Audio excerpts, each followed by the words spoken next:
Garantismo penal, implicações práticas, parte 2.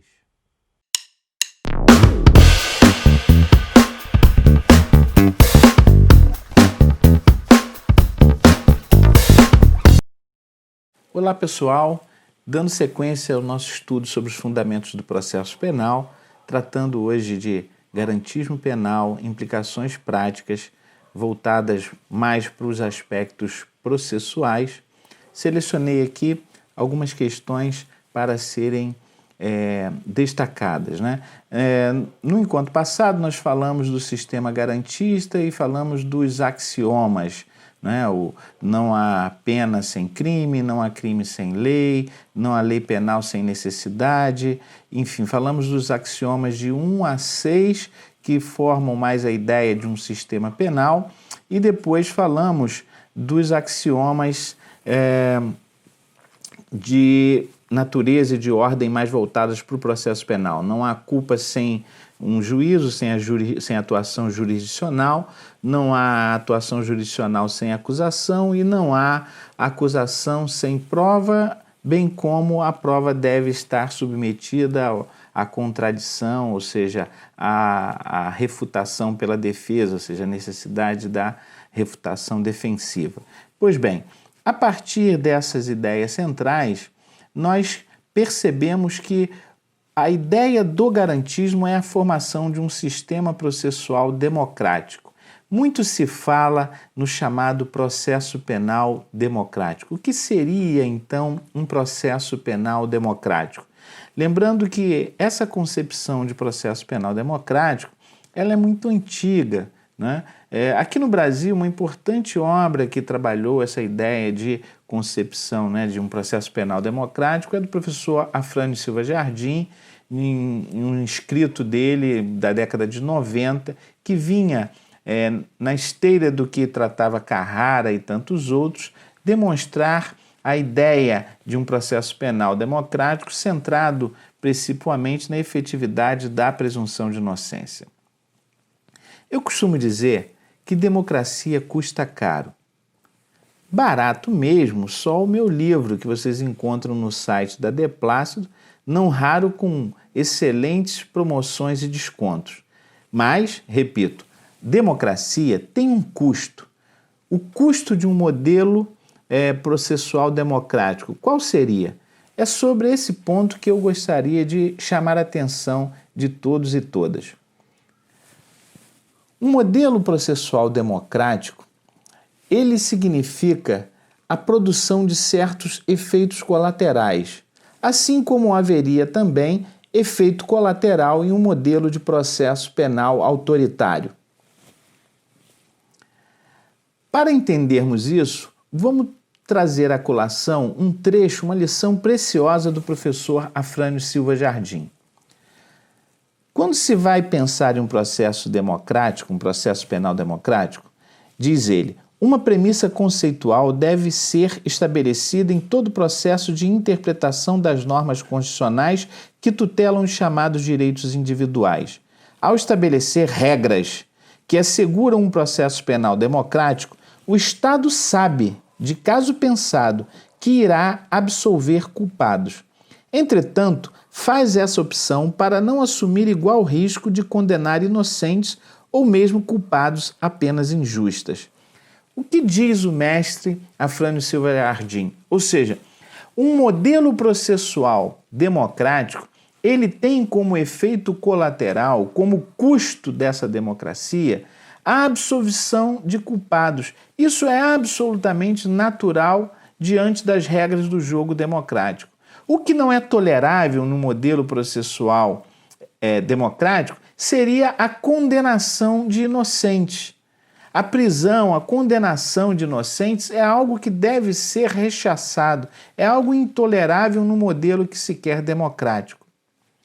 A toda evidência, quando estamos diante de um modelo autoritário, possivelmente colocaremos mais culpados na cadeia do que em um modelo democrático ou garantista.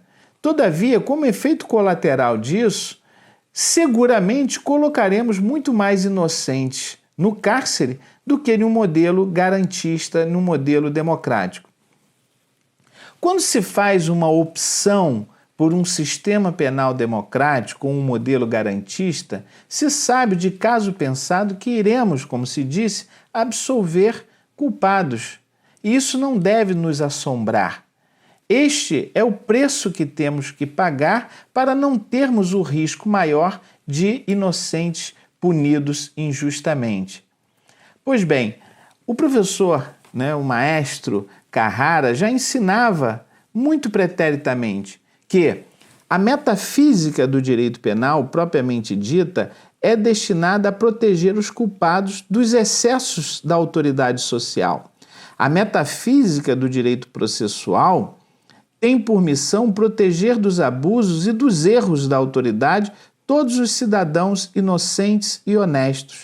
O que significa isso? Para Carrara, a função fundamental do processo penal é a proteção do inocente. Daí o modelo de processo penal democrático está ancorado, essencialmente no princípio da presunção de inocência. Não se quer condenações a qualquer preço e, por isso, é necessário atenção a esses direitos fundamentais. O modelo garantista se vincula a essa tradição iluminista de efetiva observância à presunção de inocência.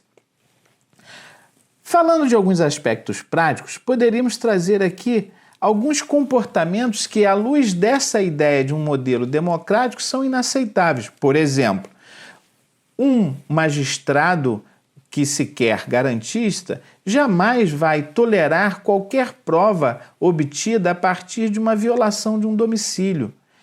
De igual modo, não vai tolerar flexibilizações sobre o ingresso do domicílio, ou seja, o ingresso só pode se dar em uma situação clara, manifesta de cometimento de um crime, ou seja, um flagrante delito próprio, e nenhuma outra circunstâncias fundadas em denúncias anônimas, em meras suspeitas.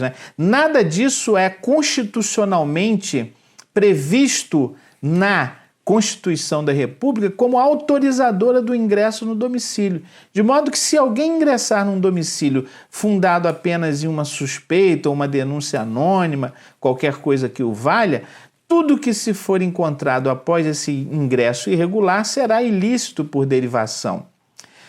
Outro aspecto que poderíamos destacar são as provas ilícitas de modo geral, como interceptação telefônica, quebras de sigilo. Se elas não seguirem um protocolo legal estritamente, qualquer movimento que se distancie da legalidade do devido processo na produção desse tipo de prova irá redundar em uma prova ilícita que não poderá ser aceita.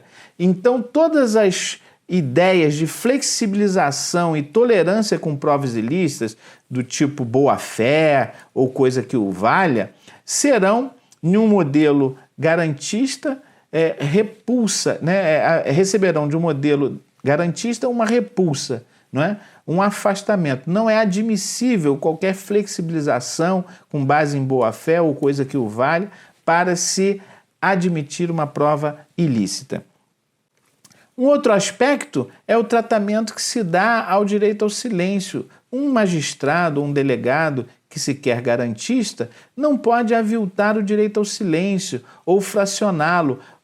Ou o indiciado ou o acusado fala sobre tudo, responde a tudo, ou não irá responder nada. Quer dizer, vou manter o seu silêncio, mas vou consignar as perguntas. Nada disso se coaduna com o modelo de processo penal democrático de máxima efetivação dos direitos de defesa, dos direitos fundamentais de modo geral.